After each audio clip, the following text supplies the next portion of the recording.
update ku update nabagiridde tukyali ku Lwakuna plot yemu bagitutte tusigaza plots 2 twabadde ne plots 3 plot yemu bagitutte kati tusigaza plots ziri 3. Ladies and gentlemen, nkuwaniriza beera omu ku bannamukisa ayingira weekend agoga nti sebu nange nafuna ewange oyimba akayimba ka Angel Sekandi akandibwa beigi n'ewange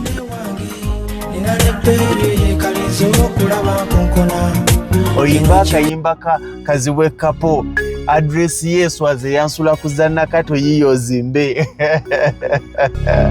estate eno gyolaba eri Buwama owetera ku Jaliya City kilomita 2 okuva ku Collins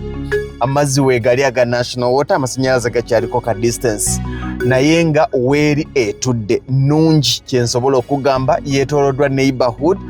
bw'ogitunulira naawe kennyini olaba ekintu ekirungi. Essimu ya 0700 63 nera 63 esembya ya 3 mu 7 0700 63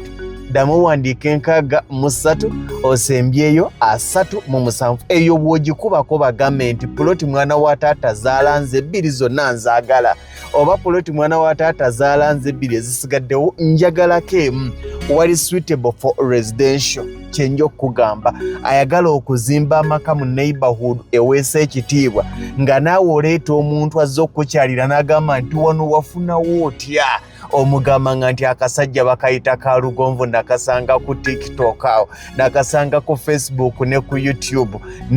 nenkesiga kakati ensonga lwaki nange nnyina abaana. Nkwagaliza birungi byerere funako ploti yemu tojja kwejjusa zonna osobola ozitwala still tojja kwejjusa nkulindiridde.